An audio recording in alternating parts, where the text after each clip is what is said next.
اس کو ہم ترکہ بھی کہتے ہیں؟ جی، اردو میں ہم اس کو ترکہ کہتے ہیں، انگلش میں انہیریٹنس کہتے ہیں۔ اچھا، اٹ مینس کہ اس کے جو ہے آدمی جو پراپرٹی ہولڈر ہے اور جو فوت ہو گیا ہے، اس کے ذمہ جتنی بھی لائبلٹیز ہیں ان کو منہا کر کے جو نیٹ ترکہ بچے گا، انہیریٹنس بچے گا، وہ پھر وارثان میں تقسیم ہو جائے گا اکارڈنگ ٹو اسلامک لا۔ اب اس کے وارثان کون کون؟ مرنے والے کی ماں، تو ماں اگر مرنے والے کی کوئی اولاد ہے، بیٹی ہے، بیٹا ہے، تو ایسی صورت میں ماں ٹوٹل میں سے 1/6 حصہ تقسیم میں سے لے گی، وراثت میں سے۔ اور اگر باپ زندہ ہے تو 1/6 حصہ باپ لے گا۔ ماں باپ کے حقوق کو اللہ پاک نے یہاں پر تحفظ دیا ہے کہ وہ محروم وراثت نہیں ہے کسی صورت میں بھی۔ ماموں، مامی، چچا، چچی، ان کا حصہ ہوتا ہے؟ چچا سرٹن کنڈیشن میں ریزیڈوریز میں آتا ہے، جب اولاد بھی نہ ہو، بہن بھائی بھی نہ ہو، فادر بھی نہ ہو، ادر فادر بھی نہ ہو، تو تب وہ اوپر جائے گا ریزیڈوریز کی لسٹ میں، نیچے جا کر وہ آتا ہے۔ جو وارثان ڈکلیئر کیے گئے ہیں نا قرآن مجید میں، وہ ماں باپ ہو گئے، مرنے والے کی اولاد ہوگی، اور سپاؤسز ہو گئے، میاں بیوی۔ اگر مرنے والی خاتون ہے، بیوی ہے، تو خاوند کو حصہ ملے گا؟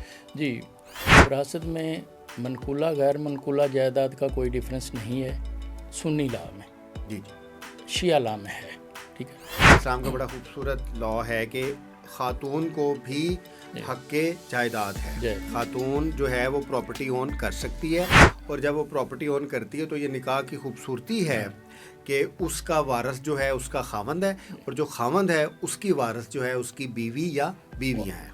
ٹوٹل جو بیوی یا بیویوں کا جو ریزرو ہے وہ 1/8 وہ 1/8 ہے۔ اولاد جو ہے وہ کوالیفائی کرتی ہے، چاہے وہ ایک بیٹا ہے، چاہے ایک بیٹی ہے، چاہے 2 بیٹے ہیں، چاہے بیٹے بیٹیاں ہیں، لیکن ان کے ڈفرینٹ شیئرز ہیں۔ اس کے بارے میں ذرا بتائیے گا۔ میاں بیوی ہے، اب وہ آگے جب بچوں کی بات ہوگی، باپ اور ماں، اگر باپ فوت ہوتا ہے، اس کا اگر صرف ایک بیٹا ہے، تو وہ ساری جائیداد بیٹے کو جائے گی کیا؟ اور مرنے والے کی ماں موجود ہے اور مرنے والے کی وائف موجود ہے۔ ایسی صورت میں جب ان کو شیئر کو سب کو اکٹھا کرتے تھے تو باپ کا حصہ کم رہ جاتا تھا، کہ جو مرنے والا ہے اس کا ماں باپ نہیں ہے، جی ٹھیک ہے، جی، بچوں کا دادا دادی فوت ہو چکا ہے، جی، اب مرنے والے کی بیوی ہے، جی، ایک بیٹا ہے، جی، اب کیا کیسے جائیداد؟ جی دیکھ، قرآن مجید کی جتنے قانون وراثت ہے اس میں ریزیڈیوری اور شیئرر جو ہیں ان کو تقسیم کیا جائے گا۔ جو مرنے والی بیوی ہے، جی، بیوی کا کوئی وارث نہیں ہے، نہ پرنسپل وارث ہے نہ ریزیڈری ہے، تو کیا اس کی ساری جائیداد اس کے ہسبینڈ کو مل جائے گی؟ جی، اس کے ہسبینڈ کو جائے گی جب کوئی بھی اور نہیں ہوگا تو۔ بعض لوگ وصیت کر دیتے ہیں جی، کہ میں مروں گا تو یہ میری جائیداد فلاں ٹرسٹ کو چلی جائے گی، میری یہ جائیداد فلاں شخص کو چلی جائے گی، میری یہ جائیداد ایون میرے بچوں میں سے میرا جو فیورٹ بچہ ہے اس کو چلی جائے گی۔ اس کی اسلامک لا کے تحت اور جو ہمارا ایڈمنسٹریٹو لا ہے اس کے تحت دیکھیں، اس کے وصیت کے بارے میں بھی اسلام کا کلیئر کٹ لا ہے، شریعت میں موجود ہے، فقہ میں موجود ہے۔ اگر آپ کو ہمارا پروگرام اچھا لگے تو ہمارا چینل ضرور سبسکرائب کیجئے گا، اور موسٹ امپورٹنٹلی آپ کا کوئی بھی کویشچن ہو تو جو ہمارا یہ یوٹیوب پہ جب یہ ویڈیو لگے گی اس کے نیچے کمنٹس میں آپ ہم سے کویشچن پوچھ سکیں۔ اچھا، یہ جو بھائی ایموشنل بلیک میل کرتے ہیں بہنوں کو یا اس طرح کا وہ ایک سینٹیمنٹل سا، میں نے اپنی کورٹ میں بھی ایسے دیکھا ہے کہ تو وہ بہنیں پریشر میں بھی آ کے، محبت میں بھی آ کے، آپ جو مرضی اس کو کہہ لیں، یا جو بھائی ہے اس کی آرٹیکولیشن کو لے کے جب گیو ان کرتی ہیں تو کیا وہ اپنا جو حصہ ہے وہ دے سکتی ہیں؟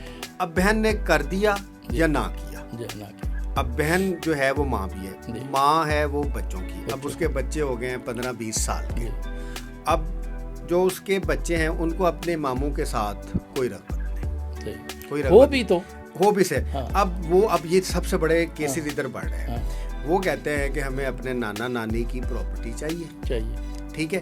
تو آپ سے میرا کویشچن یہ ہے کہ چاہے اس نے ہبہ کیا ہو ماں نے، بہن نے، یا نہ کیا ہو، بچے جب یہ سوٹ کرتے ہیں کیس تو وہ جیت جاتے ہیں۔ اگر بیٹی کی بہن کی شادی نہیں ہوتی تبھی بھی تو اس کو پراپرٹی ملنی چاہیے۔ مرنے والے کی اگر وائف پریگننٹ ہے، پریگننسی میں ہے، تو ایسی صورت میں وہ فوت ہو گیا تو اس کی وراثت کا انتقال روکا گیا ہے تقسیم نہیں ہوگی جب تک کہ وہ ڈلیوری نہیں ہوگی اور اس کا ڈٹرمنیشن ہوگا کہ یہ میل ہے فیمیل اور اس کا شیئر کیا بنتا ہے.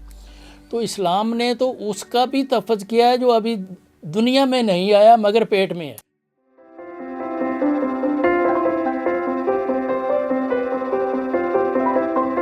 السلام علیکم ناظرین، آج ایک اور پوڈ کاسٹ لے کے آپ کی خدمت میں حاضر ہیں. آپ کو پتہ ہے کہ ہماری کوشش ہوتی ہے کہ جو ہمارے سماجی اور ریاستی ایشوز ہیں ان کے بارے میں اویئرنیس کریٹ کی جائے. ایسے ہی آج ہم پراپرٹی رائٹس کے بارے میں بات کریں گے اور اس کا جو سب سے اہم حصہ ہے جس میں اسلامک لا اور ہمارا جو ایڈمنسٹریٹو لا ہے دونوں شامل ہیں، انہیریٹنس، وراثت. پاکستان میں جتنی بھی سول لٹیگیشن ہے اس میں وراثت کا جو عنصر ہے وہ بہت زیادہ نمایاں ہے. اس کے ساتھ پھر کرمنل لٹیگیشن بھی آتی ہے کیونکہ اس کے اوپر سرٹن اوفینسز بعض اوقات پارٹیز کمٹ کرتی ہیں. کیونکہ جائیداد ہے اور پراپرٹی رائٹس فنڈامنٹل رائٹس بھی ہیں تو اس کے اوپر اویئرنیس آنا بہت زیادہ ضروری ہے. اور خاص طور پہ جو مارجنلائزڈ ہمارے سیگمنٹس ہیں، خاص طور پہ خواتین، ان کی اویئرنیس اس کے اوپر آنا ضروری ہے کہ انہیریٹنس کیا ہے، انہیریٹنس کی کوالیفیکیشن کیا ہے، آپ کے انہیریٹنس رائٹس کیا ہیں اور وہ کون سے پروسیجرز ہیں جن کے تحت آپ انہیریٹنس اپنی لے سکتے ہیں.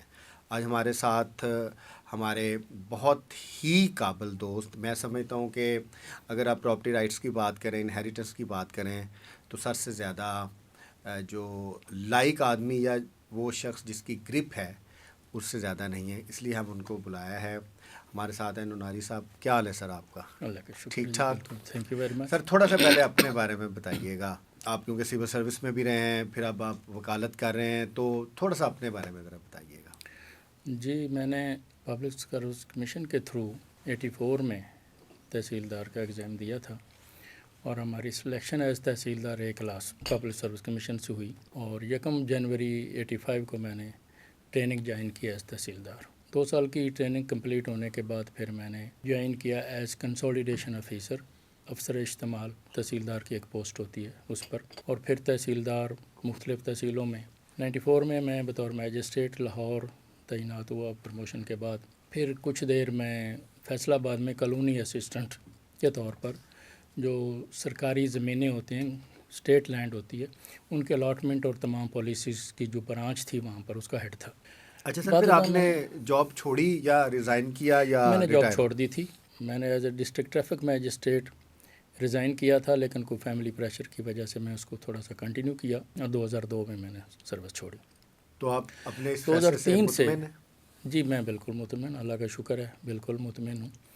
اس لیے کہ جو جاب میں آپ جاب میں رہے ہیں، ہم جاب میں رہے ہیں، تحصیلداری سروس میں یا باقی انتظامی سروس میں، اور ابھی جو ریسنٹلی جو کچھ ہو رہا ہے انتظامیہ کے ساتھ وہ سارا آپ کے علم میں ہے. کتنے پریشر ہوتے ہیں اور صحیح بات اور حق بات کرنے کے لیے کیا کچھ سہنا پڑتا ہے. تو ظاہر ہے ان ساری چیزوں سے اگر متفق نہیں ہیں تو آپ آ جائیں، نکل آئیں. پھر آپ لا کی فیلڈ میں آ گئے. میں نے پہلے کیا ہوا تھا.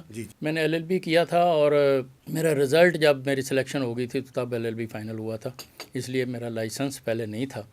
تو جاب چھوڑنے کے بعد مجھے چونکہ ایز اے میجسٹریٹ کام کیا تھا 8-9 سال، تو لوور کورٹ کی پریکٹس میری ایگزامٹ ہو گئی اور مجھے ڈائریکٹ ہائی کورٹ کا لائسنس ہائی کورٹ سے مل گیا تھا. اور آپ کی پریکٹس ماشاءاللہ بہت اچھی ہے اور یہ بہت ٹیکنیکل سبجیکٹ ہے جس میں ریونیو ہے، جس میں لینڈ ریکارڈ ہے، جس میں وراثت ہے، دوسری چیزیں ہیں. اور کیونکہ یہ اسپیشلائز فیلڈ ہے، ہم نے دیکھا ہے کہ اس فیلڈ کے بہت کم اچھے لائرز ہیں جو کہ اچھی کنٹینشن، اچھی جورسپروڈنس کر سکیں. تو آپ کی جو جاب ہے اس نے آپ کی جو یہ لا کی پریکٹس اس میں بہت فائدہ دیا ہوگا آپ کو.